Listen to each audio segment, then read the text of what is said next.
sou especialista em urgência e emergências e terapia intensiva. Também sou mestre em doenças tropicais infecciosas e atualmente eu faço doutorado também na mesma área, que é doenças tropicais infecciosas. E fui convidado a vir hoje aqui com vocês para compartilhar um pouco do que eu sei sobre essa temática que é importantíssima, principalmente para vocês, colegas enfermeiros ou futuros, no caso graduandos de enfermagem, que vão atuar aí, principalmente na área de urgência e emergência e terapia intensiva. Esse conhecimento sobre gasometria arterial é um conhecimento assim, essencial para que você possa desenvolver uma prática de enfermagem, uma prática clínica baseada em evidência, que é o que a gente bate muito na tecla hoje em dia, o fortalecimento aí da enfermagem de forma clínica baseada em evidências. Lembrando que quando a gente fala de gasometria arterial, o intuito aqui não é dar diagnósticos, até porque quem dá o diagnóstico de exame laboratorial é o profissional médico. O intuito aqui é você, profissional de enfermagem, entender o exame que, muitas das vezes, 99% das vezes, quem coleta esse exame é o enfermeiro. E aí tu vai coletar o exame, você tem que, no mínimo, entender como que é o funcionamento desse exame. E os nossos cuidados de enfermagem, eles podem ser direcionados de acordo com a interpretação desse exame. Então, é essencial esse conhecimento, Apesar de que a gente não vai dar o diagnóstico, mas a gente tem que conhecer a interpretação desse exame. Bom, primeiramente, o que seria o exame de gasometria arterial? Porque muitas das vezes, dependendo do período da graduação que você se encontra, ou até mesmo alguns colegas já formados, nunca tiveram a oportunidade de presenciar esse exame. O exame de gasometria arterial é um exame no qual nós pegamos uma agulha heparinizada, de forma bem resumida, uma agulha heparinizada, e fazemos uma punção arterial. Geralmente as artérias de escolha, a primeira opção é a artéria radial, segunda opção a gente vai para a braquial, terceira e última opção a femoral. Então a femoral não é uma primeira opção porque é uma área potencialmente contaminada, aqui próximo da virilha, então é uma última opção caso você não consiga coletar da radial ou da braquial. Então é importante destacar que tem um cuidado importante antes de fazer a coleta desse exame quando ele é na radial. Qual é esse cuidado? É fazer o teste de Allen. É um teste que muitas das vezes tem colegas que desconhecem. E ele é importantíssimo. Por quê? Porque quando você vai coletar o exame de gasometria da artéria radial, aqui no nosso braço nós vamos ter duas artérias, radial e ulnar. Caso, porventura, durante a coleta, ocorra a formação de um trombo que venha a obstruir essa artéria radial, a artéria ulnar precisa ser patente para dar conta da circulação. Senão, se ela não for patente o suficiente, você pode obstruir a principal artéria desse paciente e ele pode necrosar, por hipóxia tecidual, a mão do paciente. Então, como que eu sei que a artéria ulnar ela é patente e ela vai tolerar um possível evento adverso dessa minha coleta de exame, no caso da coleta da gasometria arterial? Simples, você faz o teste de Allen. Como que é feito o teste de Allen? Isso aqui é importante porque é um cuidado de enfermagem que a gente tem que estar atento. Basicamente, você comprime ambas as artérias, tanto a artéria radial como a ulnar, simultaneamente, e aí você retira a compressão da artéria ulnar. Quando você retira a compressão da artéria ulnar, mantendo a compressão aqui da artéria radial, a mão do paciente tem que retornar à sua coloração normal em um tempo menor que 10 segundos. Se essa coloração da mão do paciente não retornar em menos de 10 segundos, significa que essa artéria ulnar do paciente não tem a capacidade de tolerar sozinha aí uma possível obstrução da artéria radial. Então, tem que sempre fazer esse teste. No caso, se ele der positivo, quando que ele dá positivo? Quando você faz esse teste e a mão do paciente volta à coloração em menos de 10 segundos. Significa que a artéria ulnar é patente. Então, você pode coletar sem medo a gasometria arterial da artéria radial. Caso ele dê negativo, no caso aqui, a mão do paciente demore mais que 10 segundos para retornar a sua coloração, aí não é indicado a coleta da gasometria arterial desse membro, né? Então você vai ter que ir para o outro membro, no caso você tem duas opções, né, de membros superiores.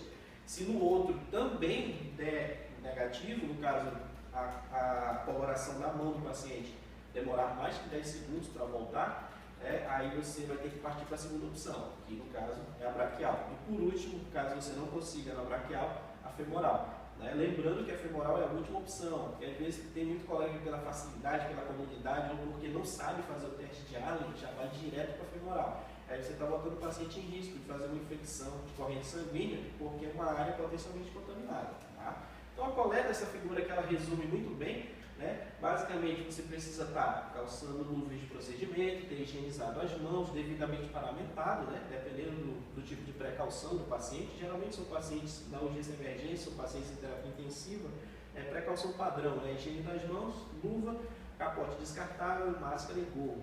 E aí você vem com uma agulha. Hoje nós já temos uma agulha própria para coleta de gasometria.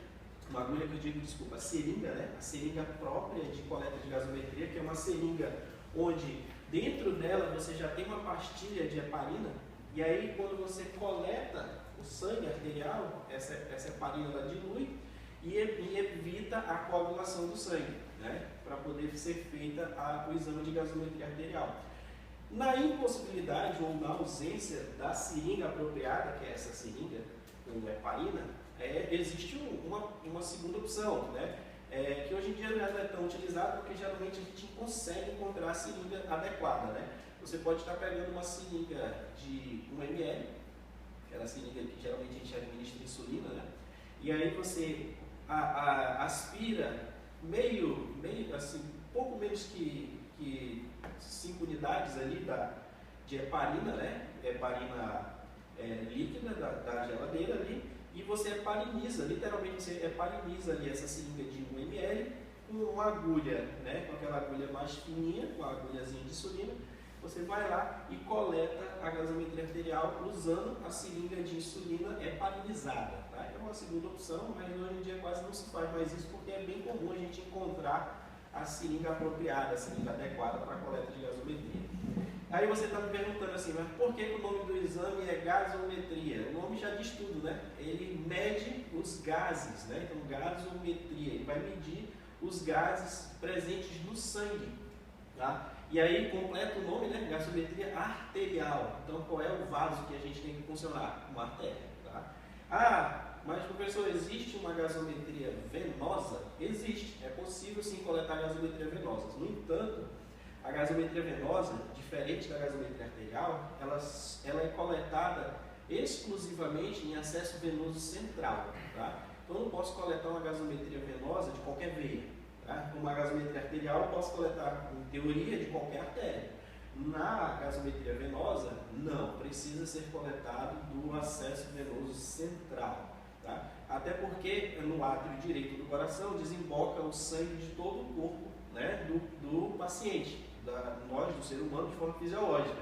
E aí a ideia de se coletar uma gasometria venosa é justamente você fazer uma comparação do antes e do depois, onde o médico vai comparar os gases na artéria com os gases na veia, mas aí não pode ser qualquer veia, tem que ser a central, porque se você coletar, por exemplo, de uma veia no braço, você está vendo só a absorção de gases no braço, né? Então, a gasometria venosa do acesso central, aí sim você está vendo a absorção de gases do corpo todo do paciente. Tá? E é interessante, a gente coleta geralmente gasometria venosa e arterial, principalmente em ambiente de terapia intensiva, pacientes gravíssimos, né? Então às vezes a gente precisa coletar uma venosa e uma arterial e uma venosa central para fazer essa comparação se o paciente está absorvendo esses gases de maneira adequada. Porque quando ele não absorve essa quantidade de gases de forma adequada, isso a gente vai refletir lá na gasometria venosa. Né? E aí é um paciente que possivelmente tem falência múltipla de órgãos, porque os órgãos dele não estão absorvendo o oxigênio como ele deveria absorver. Então, como eu já falei aqui, né, quando a gente fala de gasometria arterial, a gente está falando de gases, né, presentes no sangue. E aí, esses gases eles estão intimamente relacionados ao nosso processo respiratório, E esses gases, eles mantêm aí um equilíbrio, tá? Ele mantém um equilíbrio hidrogeniônico do nosso corpo. Em resumo, o nosso corpo ele tem que ter a mesma quantidade de cargas positivas e cargas negativas, mantendo aí um equilíbrio ácido-básico, tá? Então a gente tem que ter uma quantidade de substâncias ácidas no nosso sangue que tem que estar equiparadas ou equivalente à quantidade de substâncias básicas, né? Então, esses gases eles vão estar influenciando aí nesse equilíbrio das substâncias ácidas e básicas do nosso sangue. Mas como assim? De forma bem resumida, essa figura aqui, quando a gente olha assim a primeira vez, a gente fica até meio assustado, né? Mas é bem simples, eu vou explicar para vocês. Quando a gente se alimenta, basicamente a gente está se alimentando para obter energia, né? E a energia ela vai estar presente principalmente nos açúcares, né? E aí esses açúcares vão ser quebrados no processo de digestão, vão virar glicose. Essa glicose, as nossas células do nosso corpo, ela vai ser metabolizada, tá? E vai se tornar energia, né? Que é o famoso ATP, né? Trifosfato de adenosina. Essa energia ela é proveniente da metabolização da glicose, dos açúcares, tá? E aí, olha só, quem é o gás que está aqui nesse processo de metabolização importantíssimo na respiração celular? Olha, ele vem aqui, ó, oxigênio, né? Oxigênio. Então, e aí, olha só, quando essa metabolização ela ocorre, esse oxigênio, ele entra aqui no ciclo de Krebs, né? E ele acaba, ó, aí a gente vai ter a formação de 38 ligações de energia, de ATP, e vai ter a liberação de gás carbônico, tá? Vai ter a liberação de gás carbônico. Aí você me pergunta, tá, mas onde que entra o ácido e o básico nessa história? Aí que é o pulo do gato. Ó, quem transporta oxigênio? A hemácia, tá? Então as hemácias transportam o oxigênio dentro dela, né, através de uma proteína chamada de hemoglobina, tá? No entanto, quem transporta o gás carbônico? É aí que eu peguei vocês. A hemácia, ela tem mais especificamente a hemoglobina, ela tem uma baixa afinidade pelo gás carbônico. Como ela tem uma baixa afinidade pelo gás carbônico, quando a gente respira, né, e a gente produz energia no nosso corpo, o produto dessa respiração celular é gás carbônico e energia. Esse gás carbônico, quando ele cai na corrente sanguínea, né, ele entra na hemácia, ele chega lá dentro, a hemoglobina tem uma baixíssima afinidade por ele. Aí a gente tem um problema, né? Porque gás, isso é um gás dentro do sangue, né? Isso é o quê? Embolia gasosa, né? Morreria. Para isso não acontecer, esse gás é transformado em uma forma líquida, tá? Alguma parte dele vai se ligar com a hemoglobina, mas menos de 5%, 2 a 3%, e a maior parte desse gás ela vai ser convertida através de uma enzima chamada de anidrase carbônica em ácido carbônico e cloro, tá? Então, esse ácido carbônico aqui, ó, ele vai ficar diluído no plasma sanguíneo, tá? Então, em resumo, o que eu estou querendo dizer aqui para vocês? Eu estou dizendo que a maior parte do gás carbônico, produto da nossa respiração celular, é transportado não dentro da hemácia, mas diluído no sangue, tá? Diluído no sangue na forma de ácido carbônico. Aí você me pergunta assim, olha a palavra aí, ó, ácido carbônico, né?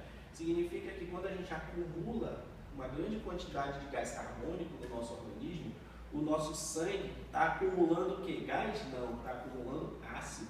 E aí o pH, que é o potencial hidrogeniônico do sangue, vai ficar o quê? Vai cair, vai ficar ácido. Tá? Vai ficar ácido. Então, olha aí, ó, a respiração tem a ver com o pH sanguíneo, porque se a gente respira de forma lenta, você está retendo gás carbônico. Consequentemente, você está deixando o seu sangue mais ácido. Se você respira mais rápido, aumenta a frequência respiratória, você está eliminando gás carbônico, tá? Consequentemente, você está deixando o seu sangue menos ácido, ou seja, ao contrário da acidose, a alcalose, está deixando o seu sangue básico, tá? Então, ó, quando esse sangue chega lá no pulmão, acontece o mecanismo contrário. A anidrase carbônica, que lá no capilar sanguíneo transformou ele em ácido carbônico, agora transforma ele de volta, né, em em gás carbônico, e aí, olha só, acontece uma troca. Tá? O gás carbônico sai do capilar, né, do alvéolo pulmonar, vai para a área externa, e quem que entra? O oxigênio.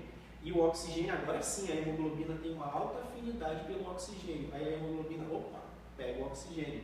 Cada molécula de hemoglobina, ele é um tetrâmero, né? Ele tem 4 partes, ele consegue se ligar até 4 moléculas de oxigênio. Tá? Então a hemoglobina tem uma grande afinidade aí pelo gás do oxigênio. E o gás carbônico é convertido, ele antes na forma de ácido carbônico, agora é convertido de volta através da anidrose carbônica em gás, e aí ele sai, né, por difusão para o meio externo.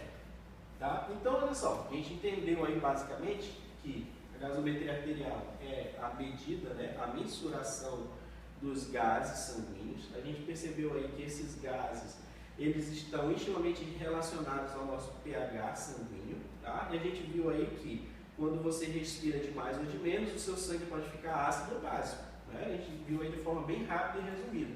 Então, quando a gente para pensar assim, então, qual é o pH normal do nosso sangue? Existe um equilíbrio? Existe um equilíbrio, né? Aí, só recapitulando, né, para quem ainda não entendeu, o que é pH? pH é potencial hidrogênio iônico. É a capacidade de uma célula, ou de uma substância, melhor dizendo, de liberar hidrogênio. Então, quando eu digo que uma substância é ácida, é porque ela tem a capacidade de liberar hidrogênio. Tá? Quando uma substância é básica, ou alcalina, a mesma coisa, tá? Ela tem a capacidade de absorver hidrogênio. Lá na química, a gente aprende que o pH neutro, pH em equilíbrio, é 7. Qualquer valor abaixo de 7, na química, a gente considera valores ácidos. Então, uma substância ácida é uma substância que tem pH inferior a 7. Uma substância básica, ou alcalina, são substâncias que têm pH acima de 7. Tá? Então, toda vez que eu falar, o pH caiu, então ficou ácido. O pH subiu, então ficou alcalino. Tá? Aí, quando a gente pensa no sangue, na fisiologia, né, do corpo humano, qual é o pH normal? O pH neutro, né, que se diria, que eu posso dizer neutro. O pH neutro do corpo humano, né, do ser humano, está entre 7,35 e 7,45. Tá? Esse é o intervalo normal do pH sanguíneo. Qualquer valor inferior a 7,35, a gente está falando de uma acidose. Valores acima de 7,45 no sangue, a gente está falando de uma alcalose. Tá? E aí, olha só para curiosidade, né, a faixa fisiológica normal, 7,35 a 7,45, normal. Valores abaixo disso, acidose, valores acima disso, alcalose. E aí existem valores que são incompatíveis com a vida. Tá? O normal é todos nós aqui estarmos com o pH sanguíneo entre esse intervalo aqui. Saiu desse intervalo, é patológico. Tá? Alguma coisa está alterando e o pH precisa voltar para o nível de normalidade. E se ele se distanciar muito desse valor de normalidade, ele pode se tornar incompatível com a vida. E aí o paciente entra numa parada cardiorrespiratória e morre, é óbito. Tá? Quais são os valores considerados incompatíveis com a vida? Valores inferiores a 6,8 ou superior a 7,8. Tá? Então, a gente viu aí que o pH alterado pode levar ao óbito do nosso paciente. Então, a importância do monitoramento aí do pH sanguíneo através do exame de gasometria arterial. Tá? O nosso corpo ele possui tampões fisiológicos que evitam que nós naturalmente saiamos do valor normal do pH. Tá? Esses tampões, num paciente rígido, num paciente sem comorbidade, né, eles funcionam de forma perfeita, equilibrando o nosso corpo, mantendo o pH sempre entre 7,35 e 7,45. Quais são esses tampões? Eles são divididos em dois tipos, tá? A gente tem os tampões químicos e os biológicos. A gente vai se ater aqui ao biológico principalmente, tá?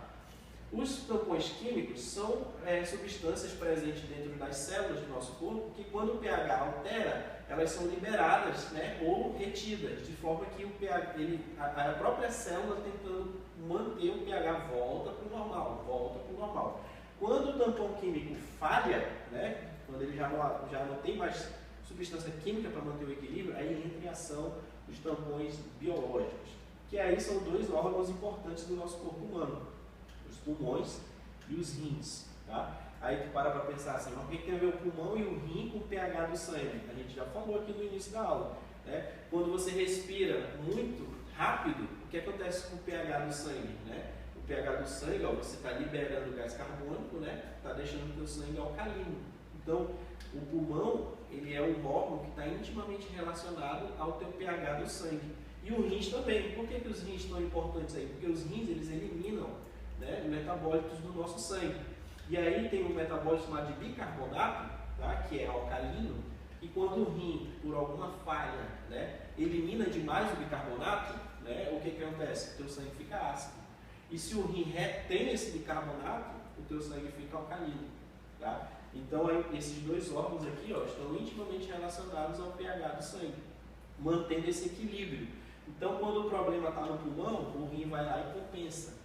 Quando o problema está no rim, aí o pulmão vai lá e compensa. Um compensando o outro, continuamente mantendo um equilíbrio. Tá? Mantendo um equilíbrio. E aí, às vezes, esse equilíbrio ele fica ali por um determinado período de tempo. Se a gente não intervir no paciente de forma efetiva, vai chegar uma hora que vai falhar. Vai chegar uma hora que o pulmão não vai conseguir mais compensar, nem o rim. E aí o paciente vai a óbito, né, devido a uma acidose ou uma alcalose. Tá? Então essa compensação, ó, a compensação pulmonar, ela ocorre logo após a falha dos tampões químicos. Tá? E aí ela vai compensar esses distúrbios, principalmente de origem metabólica. Que, como eu falei para vocês aqui, ó, um compensa o outro. Tá? Quando a gente fala de distúrbio do pH considerado metabólico, a gente está falando de distúrbios relacionados ao rim. Memoriza essa palavrinha porque ela é importante. Mais na frente a gente vai dar ênfase nela de novo. Então, toda vez que eu falar assim, ó, eu tenho uma acidose ou uma alcalose metabólica, então tu pensa que o problema está no rim. Tá? Quando a gente tem um distúrbio, uma disfunção no pulmão que altera o pH sanguíneo, então a gente vai ter uma acidose ou uma alcalose respiratória. Tá? Respiratória. Então, geralmente, quando nós temos um distúrbio metabólico, quem compensa o rim? O pulmão. Tá? E aí o pulmão, ele compensa logo em seguida com a falha dos tampões químicos. Aí, olha só, essa figurinha aqui vai ilustrar pra gente. Basicamente, a gente vai ter dois tipos de pHs. Ou o sangue vai estar ácido, ou o sangue vai estar alcalino. Então, só tem duas possibilidades no pH. E é o pH que manda, tá? Quando a falha acontece nos rins, a gente está falando de uma acidose ou de uma alcalose, o quê? Metabólica, tá? Metabólica. No caso aí, por exemplo, da acidose, por que essa acidose é metabólica? Por quê? Primeiro, é acidose porque o pH está abaixo de 7,35. Então, tu olhou o pH está ácido. Né? Segundo, qual é o elemento aqui da minha gasometria arterial que faz alusão ao meu rim? O bicarbonato. Eu já falei mais anteriormente aí que o bicarbonato ele é eliminado nos rins. E aí, olha só, esse rim aqui desse paciente está eliminando muito bicarbonato. E o bicarbonato é alcalino. Então, se elimina a substância alcalina, prevalece a substância ácida. Aí o pH está ácido porque a gente está eliminando muito bicarbonato. E aí o que acontece? Quem vai tentar compensar isso daí? A frequência respiratória. E o contrário também é verdadeiro, né? Quando o rim retém o bicarbonato, quem vai tentar compensar? A frequência respiratória também. Então um compensa o outro. Quando um aumenta, o outro diminui, tá? Compensando e mantendo o equilíbrio, tá? A compensação renal, a gente vai mais na frente já dar uma detalhada melhor nessas variáveis. Tá? A compensação renal ela já é diferente da compensação pulmonar, que acontece em horas, né, e rapidamente. A compensação renal ela é mais demorada, ela vai demorar aí horas ou dias para ocorrer. Tá? E ela vai compensar principalmente distúrbios de origem o quê? Respiratória. Tá? Distúrbios de origem respiratória. De que forma? Se você tem uma acidose respiratória, é porque, né, o pH está ácido, porque você está retendo gás carbônico. Aí o rim vai tentar fazer o quê? Vai reter o bicarbonato para equilibrar, porque o bicarbonato é básico, neutraliza o ácido. E o contrário também é verdadeiro, né? Se você tem uma alcalose respiratória, se você está eliminando muito gás carbônico, o rim vai fazer o quê? Vai eliminar o bicarbonato para tentar botar o pH de volta nos valores normais. Tá? Lembrando que o pH ele também está relacionado aí com outros distúrbios hidroeletrolíticos, principalmente com distúrbios do potássio. O potássio sérico, que é o potássio potássio do sangue, ele normalmente tem que estar entre 3,5 a 4,5. Quando o paciente ele se encontra em uma acidose, esses níveis de potássio aumentam no sangue, né? Em decorrência do pH sanguíneo, causando uma hipercalemia. Tá? Quando o pH do sangue fica alcalino, isso causa uma hipocalemia no paciente. E então é um problema redobrado, né? De um lado tu tem uma acidose ou uma alcalose que gera parada cardiorrespiratória, e de outro, essa alcalose e essa acidose também está gerando outro problema, que é nos níveis de potássio no sangue, né? Gerando uma hipercalemia ou uma hipocalemia, que de novo, hipercalemia e hipocalemia são causas de parada cardiorrespiratória, né? Então o paciente está só piorando, e aí a gente tem que achar uma forma de reverter isso daí. Então a principal forma de eu avaliar esse pH sanguíneo é através desse exame, que é o exame de gasometria arterial. A ideia aqui é a gente entender esse exame de uma forma geral e fazer essa interpretação do exame de gasometria arterial. Não tem como fugir. Para você entender o exame de gasometria arterial, a gente tem que memorizar os parâmetros de normalidade. Tá? Não tem para onde fugir. Quais são os parâmetros de normalidade da gasometria arterial?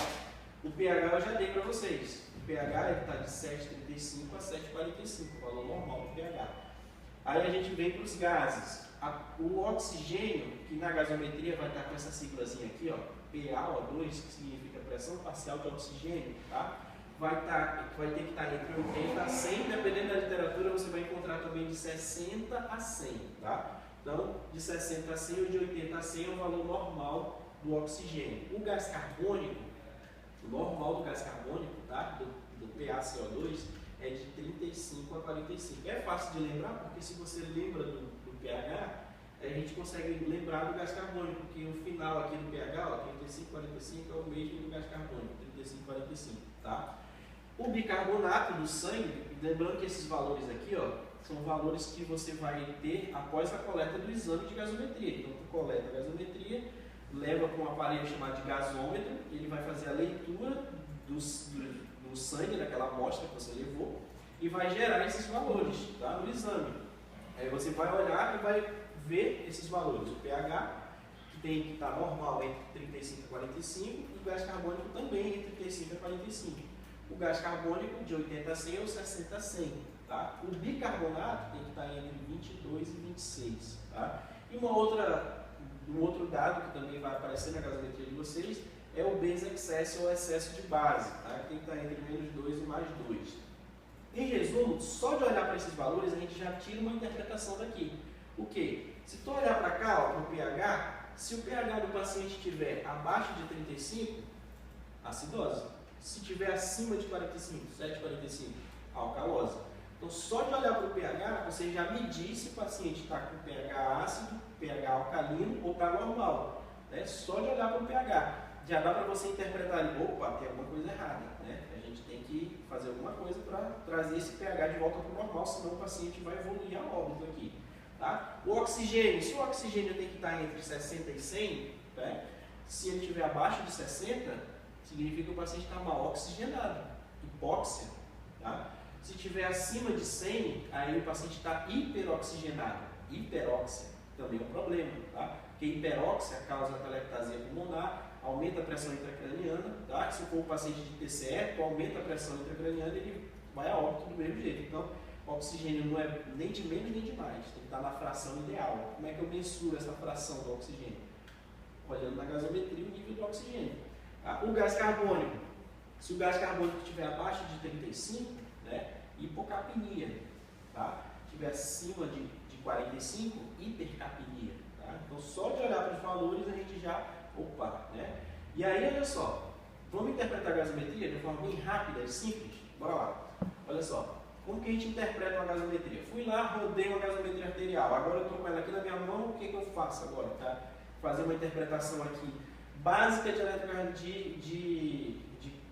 gasometria arterial. Né? Primeira coisa que tu vai olhar, o pH. Primeira coisa. Tá? Então você olha para o pH. Se o pH está baixo, né? Acidose. Se o pH está alto, alcalose. Então, primeira coisa, olha para o pH. Lembra que eu falei anteriormente? É o pH que manda. Tá? Então, se é acidose ou se é alcalose, quem vai me dizer? É o pH. Aí, uma vez olhando para o pH, Agora que é o pulo do gato, que é onde o pessoal se confunde muito, tá? Eu vou voltar aqui para essa figurinha só para ilustrar para vocês, ó.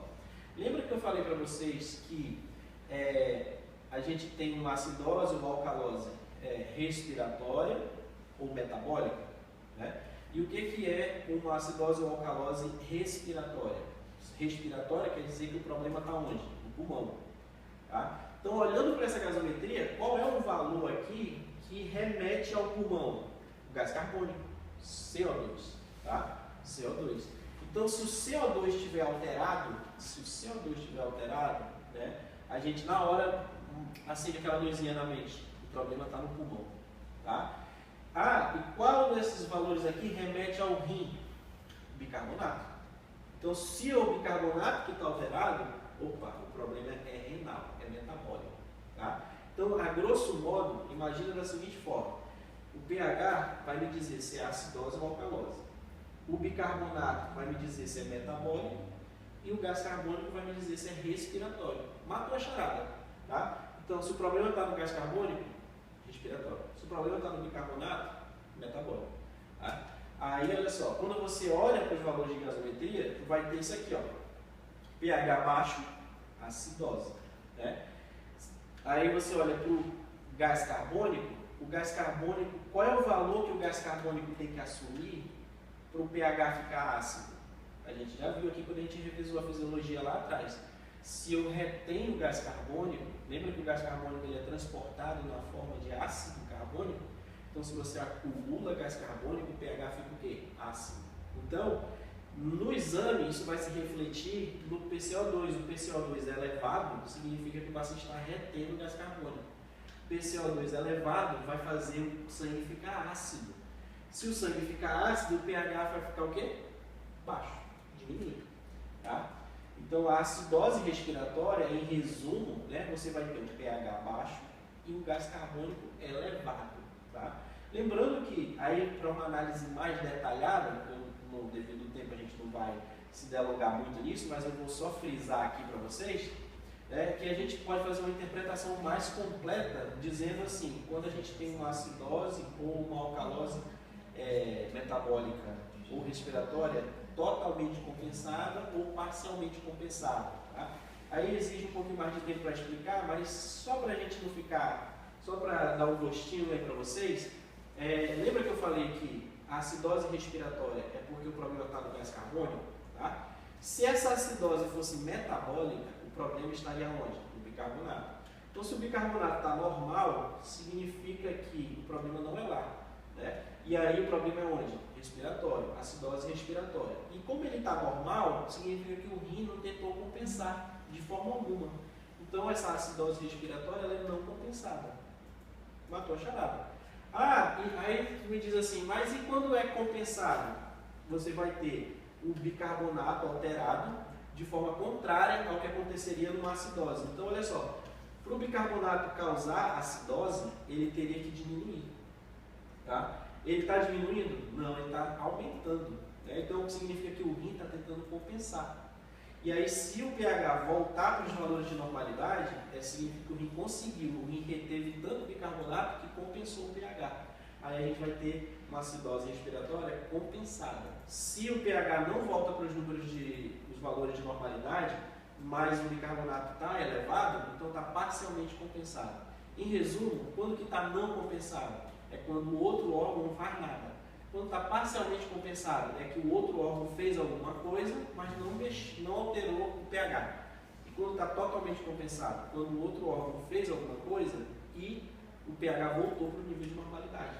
Tá? Então, olha só, quando que a gente tem uma acidose metabólica, que a gente viu respiratório, quando que a gente tem uma acidose metabólica? O problema está onde? O problema está no bicarbonato. Tá? Então, o que tem que acontecer no bicarbonato para o sangue ficar ácido? É simples, é só você lembrar. Bicarbonato não é alcalino? Se o bicarbonato aumenta, o sangue fica alcalino. Então, para o sangue ficar ácido, o bicarbonato tem que fazer o quê? Diminuir. Que é o que acontece aqui, ó. O sangue está ácido e o bicarbonato está o quê? Baixo. Então, o bicarbonato baixo, sangue ácido, essa acidose aqui é o quê? Metabólica. Tá? Não pode ser respiratória porque o gás carbônico está normal. O gás carbônico não alterou. Tá? E lembrando que eu posso ter a possibilidade também de estar misto. Tá? Quando que a gente tem um distúrbio misto? É quando o problema está nos dois. Tá? Então você vai ter aí, no caso da acidose, ó, o que deixa o pH ácido? Quando o gás carbônico está alto ou o bicarbonato está o quê? Baixo.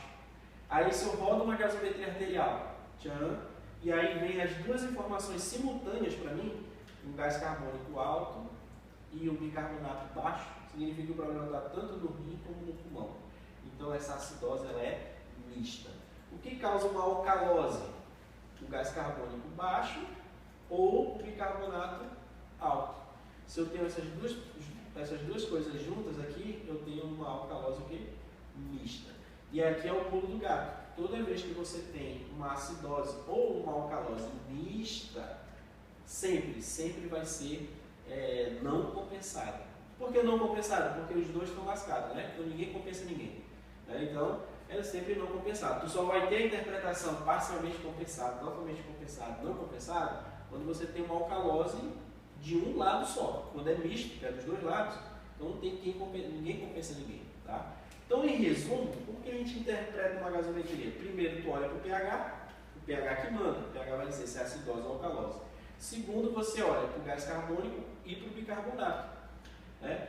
O gás carbônico e o bicarbonato tem que se comportar de acordo com o pH. Aquele que se comporta de acordo com o pH é onde está o problema. Tá? Então, se o pH está ácido, para deixar o pH ácido, o gás carbônico tem que estar alto ou o bicarbonato tem que estar baixo. Tá? Então, quem tiver um comportamento diferente disso é porque está tentando compensar. Ele não está indo no mesmo caminho do pH. Tá? Ou ele vai estar neutro, normal, então ele não está compensando. E aí você mata a charada. Tá? O que um paciente com acidose metabólica vai apresentar? O paciente com acidose metabólica, ele vai apresentar alterações clínicas neurológicas, respiratórias e cardiovasculares. Dentro das manifestações neurológicas, ele pode ter cefaleia, sonolência, estupor, confusão, letargia, delírio. Respiratória, hiperventilação, respiração de Kussmaul 1, que é aquela respiração aumenta a intensidade e a frequência, depois cai, aumenta, depois cai, tá? E aí você tem também problemas de hipercalemia que vão gerar arritmias cardíacas, tá? Em resumo, né, é claro que não é o enfermeiro que vai prescrever isso, é um profissional médico, mas a gente tem que conhecer a conduta, até porque a gente vai administrar. Quando você tem um paciente em acidose metabólica, a gente pode estar fazendo a correção dessa acidose e administrando bicarbonato de sódio endovenoso, tá? Geralmente numa dose de 1 mEq, 1 milho equivalente por quilo que o paciente tem. Além de lembrar de fazer a correção do potássio também. Tá? O que o paciente apresenta no caso de uma alcalose metabólica? Na alcalose lá a gente falou da respiratória. Então, na alcalose metabólica, o paciente vai apresentar pode acontecer por conta de uma administração excessiva de bicarbonato de sódio, por perda de cloro, perda de potássio. E as manifestações clínicas, de novo, são neurológicas, respiratórias e cardiovasculares. Dentre as manifestações neurológicas, a gente tem a presença de formigamento nas mãos e nos pés, hipotonicidade dos músculos, tá? Na respiratória, hipoventilação, cardiovascular, taquicardia, né? Meio que um reflexo do coração devido à hipoventilação, tá? Além da presença de náuseas, vômitos e diarreias. Tá? Aí, no caso de alcalose metabólica, tá? Essas correções, a gente tem que sempre procurar saber qual é a causa base dessa alcalose respiratória. Se é perda de cloro por causa de vômito, sonda nasogástrica aberta, então esse paciente tem que fazer reposição, né, do soro. Tá? E em último caso é a terapia renal substitutiva, no caso hemodiálise. Né? No caso mais grave, hemodiálise de urgência. Tá? Na acidose respiratória, as manifestações de novo, também neurológicas, respiratórias e cardiovasculares. Dentre as manifestações neurológicas, o paciente pode ter cefaleia, tonteira, distúrbios visuais. Tá? Dentro das manifestações cardiovasculares, hipotensão é uma das principais manifestações quando a gente fala de acidose respiratória, além de náusea, vômito e fadiga. Tá? Aí como que a gente corrige? Se o problema é respiratório, então a gente tem que olhar para o pulmão do paciente. E aí, geralmente, a gente consegue corrigir a acidose, a alcalose respiratória, ofertando oxigênio de maneira adequada para o paciente. Em último caso, o paciente pode precisar ser entubado e ir para ventilação mecânica. Na alcalose respiratória, vamos ter manifestações semelhantes, como confusão, inquietação, vestígio, tá? Hiperventilação e taquicardia. De novo, como o problema é respiratório, a gente pode corrigir aí, melhorando a oferta de oxigênio do paciente, tá? Quando a gente fala de gasometria arterial, a gasometria arterial está intimamente relacionada ao tema ventilação mecânica também. Porque quando o paciente é entubado, colocado na ventilação mecânica, o aparelho, a função do aparelho do ventilador mecânico é substituir ali temporariamente a função do pulmão do paciente.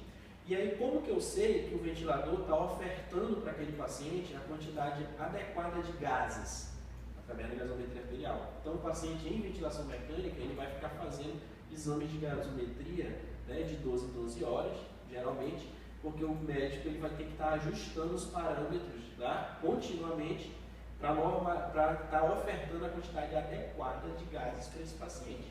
Tá? E aí, olha só, para a gente fechar com chave de ouro, aqui a gente vai fazer esse quiz rapidamente aqui, eu vou responder uma por uma com vocês com calma. São apenas 7 questões aqui, ó, de interpretação de gasometria arterial, para a gente reforçar a interpretação do exame aí, ó. Aqui na questão número 1, a gente tem aqui um pH 7,21. Esse pH está o quê? Ácido ou básico? Tá ácido. Então, já foi metade da questão, né? Aqui a gente tem uma acidose. Como que eu sei que é uma acidose? Porque o pH está baixo. O que deixa o pH baixo? Duas coisas, né? Ou o gás carbônico está alto, ou o bicarbonato está baixo. O gás carbônico está alto?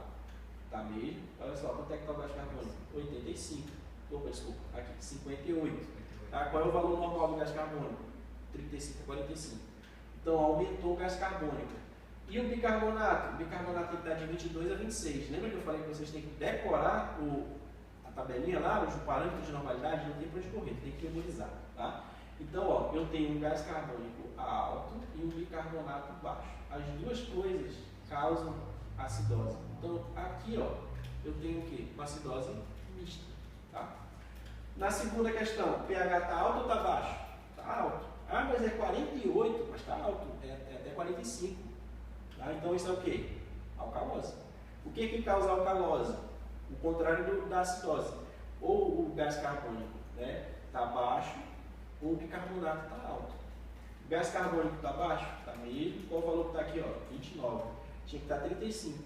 Está baixo. E o bicarbonato? O bicarbonato está alto? Está não. O bicarbonato está baixo, na verdade, né? Então, ó, quem está causando essa alcalose aqui? É o gás carbônico, que é ele que está baixo. E não o bicarbonato que está alto. Então, aqui a gente vai ter o quê? Uma alcalose respiratória. Tá? Respiratória. Se eu fosse fazer uma interpretação mais completa, por que o bicarbonato está baixo? Porque ele está tentando compensar, mas ele conseguiu? Não. Então é parcialmente compensado. Aqui a gente tem um pH de 7,15. Ácido ou básico? Ácido. Né? O que deixa um pH ácido? Duas coisas. Isso aqui a gente repete tanto na cabeça que memoriza. Tá? pH ácido, gás carbônico alto ou bicarbonato baixo. Gás carbônico está alto? Ah, não, está normal, ó, 43, né, de 35 a 45. Ah, mas o bicarbonato está alto. Se o bicarbonato está alto, deixa eu acho que eu pulei uma questão aqui, não foi? É esse de cima, né? Aqui, ó, gás carbônico está baixo? Está baixo. E o bicarbonato está alto? Não está alto. Então, quem está causando essa acidose aqui? O gás carbônico. Então, aqui a gente tem uma acidose respiratória. Tá? Aqui na questão 4, a gente tem uma alcalose. O pH está acima de 45. Tá? O que gera uma alcalose? A interpretação contrária da acidose. Né? A alcalose é muito bicarbonato ou pouco gás carbônico. Tem muito bicarbonato? Tem, porque o bicarbonato tem que estar no máximo 26, aqui está 36. Tá? Então, essa alcalose aqui está sendo causada pelo bicarbonato alto. Então, é uma alcalose que metabólica. Tá? E o gás carbônico? O gás carbônico está normal, ele nem mexeu, então ele nem tentou compensar nada. Tá? O pH aqui, ó, 7,37, está normal. Gás carbônico, 39, normal. Bicarbonato, 25, tá normal. O que tem nessa gasometria aqui? Nada, dá alta para o paciente. Não, desculpa, não dá alta, né? Mas só lembrando que essa gasometria está normal, a gasometria que a gente procura alcançar num paciente rígido, tá? Então aqui é uma gasometria sem alteração. Tá? Aqui a gente tem um pH 7,36, tá? Tá dentro do parâmetro de normalidade, mas está quase ácido, né? Aí quando você olha aqui para o gás carbônico está alterado. O gás carbônico era para estar em 35 e 45, ele está quanto? 30, né? E aí, olha só, o gás carbônico está baixo. Um gás carbônico baixo eleva o pH, né? Deixa o pH alcalino. E esse pH está tendendo a uma acidose. Aí você olha para o bicarbonato aqui, ó, o bicarbonato está 17. Se o bicarbonato está baixo, significa que o pH cai também. Aí o pH aqui, ó, possivelmente nessa gasometria aqui, se eu tivesse a gasometria anterior do paciente, eu conseguiria comparar que o paciente estava numa acidose metabólica e o pulmão dele compensou. O pulmão dele compensou hiperventilando, aumentando a frequência respiratória e diminuindo os níveis de gás carbônico. Tá? E por último, quando a gente olha aqui o pH desse paciente 6,73, né? Acidose grave aqui, né? Praticamente incompatível com a vida. Se eu não intervir imediatamente, esse paciente vai a óbito. Então, ó, o que gera acidose? Muito gás carbônico ou pouco bicarbonato, que é o caso desse paciente aqui, ó, né? Muito gás carbônico e pouco bicarbonato. E aqui a gente tem uma acidose mista. Tá? E existem umas outras formas mais lúdicas de ensinar gasometria arterial. Tem professores que ensinam com setinha, colocar a setinha para baixo, setinha para cima. Eu preferencialmente não gosto muito de ensinar com setinha porque é um macete. Quando a gente estuda o macete, na hora da prática clínica, se não der o macete, aí meu amigo, você está frito. Né? Então o ideal é você aprender corretamente, sempre associando os valores com a fisiologia respiratória. Então se você revisa e manja de fisiologia respiratória, você vai manjar de gasometria também. Tá, gente? Então, em resumo, basicamente é isso, pessoal. Espero ter sido bem didático aí, né? Eu deixo aqui meu muito obrigado a todos e até a próxima.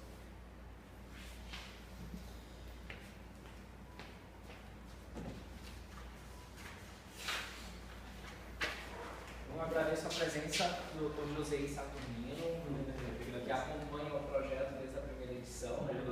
Nasceu praticamente com o GOEM, da Universidade Federal da Amazonas, Escola de Enfermagem. Desde já, muito obrigado pela participação. Aqui o seu certificado. Legal. Obrigado.